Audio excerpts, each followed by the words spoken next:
ए बाबू हम संतोष पागल आई मारो पीछे लेते आगे भी इंजन बिक देबा कह देते मर्दे ये कुल बोलता रहो तारा लाज में छे लागो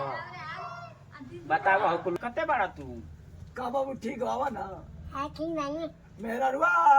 के मानजन करत हो ना हाँ साथ लपड़ में आदि तारे के लपड़ ले तुझे लेकर नहीं बा देख तारा तो तनकियो बुझात नहीं छे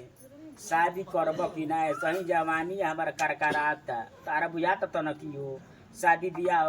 बड़ बुजुर्ग को भइली घर में अभी तक हमार मोह के सरौन के शादी कर देला तू हमारे ना कोइल बड़े आदमी के बताओ सबसे बड़ नहीं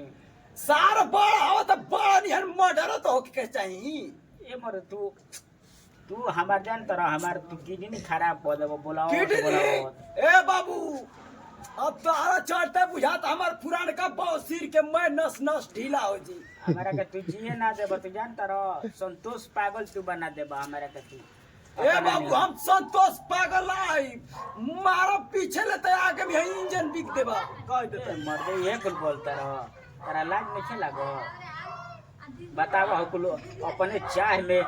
रोटी बोरवा के खाता रह सब मुंह में तारा तो न क्यों लागता लाज कौन हाउ ता लइका बा ए तो सार उतने खर्चा न कैला तारे नियर घर में बैठ के माछी नहीं खेने मारा ले हरडुआ जावा तार मुंह में डालतिया तारा लाज लागता उ बाबू उ एक दिन हमरा मुंह में डाल दी तारा अभी तारा पता ना अच्छा तू ऐसा ही कर हमार तो कुछ के बारे में सोचते नहीं ख का करी का ना तारा हम का मारे हम शादी कर दी तब का हां अब गणेश का बा गणेश ए गणेश आओ तारा ए बाबू उ जार ले खत्म हो गया ए गणेश कहां बड़े रे मेरा रुए में परेशान बा उ रही बाबू उ तार खेला खत्म तार अबे जब देखा आवत देख ली आ गई देख ली है तारा ससुर हीरो बन गेल हीरो मर्डर करता रोज दुगो मर्डर करता राती में देख ली देखते बड़ा तू का बाबू ठीक हवा ना हाँ ठीक नहीं मेरा रुआ के मानजन करत हो ना हाँ साथ लपड़ में आदि तारे के लपड़ ले तुझे लेकर नहीं बा देख बतिया काल बतिया ले मार दी गोली नु उड़ जेब सीधा जो बाबू तोरा लेना बोलो जो ये हमारे पाकाई दोस्त ह सुन ल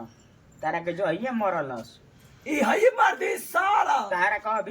अभी गोलियां निकाली धड़धड़ा दी सारा अभी धड़ा दे हम धड़ा दे कह दे तनी कहां बड़ू हो है ना बतारू ओकरा के मत बुलाओ बाबू हो ए सवरिया रे आ जा देखा बोला नीनू देखे कैसे ए सवरिया रे आवा कहां बड़ू हो उ तुरंत आई बाबू हम बोला दे नीनू आवाज लगा दे नीनू ए, तुरंत आई देखिया अरे का हम कहीं त है आओ हो देवी माई आओ तारू हो देखाया का कइले बनी दुआरिया पे तो का करी नटंकी तू हमारा ना कब बोली है दीदी कह दे तनी अच्छा रहेगा बोले दीदी दीदी कहनी है तारा का चाची बनाई तारा का मौसी ओसी सब बनाई तारा के मौसी मत कह पागल है वही सब कहल देला मत अपन दीदी करवा दीदी कही मौसी कही ना तार पतो है दीदी कहबो अब तारा में ना आई बाबू अब तू खत्म हो जा तू अब मर बहिनी ना फुआ कही ना का देख सुन कही ना सुन के बा माई के नानी कही ना जा तू हटा द्वार पे हटा जा तू अपना और जा हटा मसला को तो जान नहीं है आई